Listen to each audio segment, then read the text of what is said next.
À la une, la Chine a exprimé mardi sa forte indignation contre l'intrusion illégale d'un navire de guerre américain dans les récifs des îles Nansha en mer de Chine méridionale. Des détails.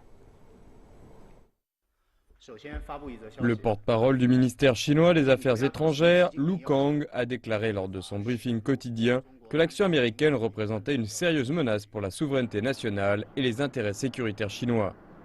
Un contre-torpilleur américain a en effet pénétré mardi dans les eaux territoriales chinoises en mer de Chine méridionale sans en avoir demandé la permission au gouvernement chinois.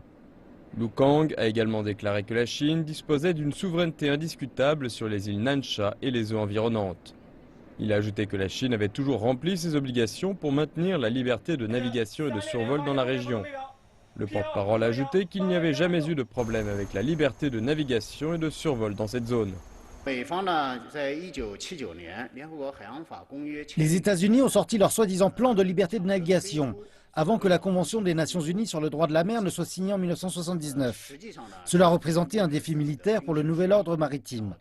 Il a rencontré l'opposition de nombreux pays et les États-Unis ont depuis lors refusé de rejoindre la Convention. Ils ont de fait placé leurs propres intérêts au-dessus de cette Convention.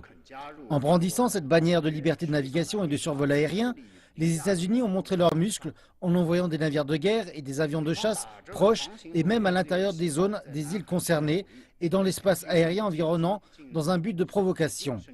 Il s'agit d'une grande menace pour la paix et la stabilité, ainsi que pour la liberté de navigation et de survol en mer de Chine méridionale. Le ministère chinois de la Défense a également exprimé son mécontentement face à ces actions des États-Unis, décrivant l'entrée illégale du navire de guerre dans les eaux chinoises comme étant une grave provocation. Le porte-parole du ministère, Yang Hu-jun, a déclaré que les États-Unis avaient refusé à plusieurs reprises d'écouter les avertissements de la Chine et continuaient de s'accrocher à leur agenda pour militariser la mer de Chine méridionale. Yang Hu-jun a ajouté que les États-Unis tentaient d'attiser les tensions régionales afin d'en tirer profit. Il a expliqué qu'il était nécessaire et raisonnable pour la Chine de déployer des installations défensives sur les îles Nansha. Il a également précisé que la Chine était déterminée à protéger sa souveraineté nationale en renforçant ses patrouilles navales et aériennes et en augmentant ses capacités défensives dans la région.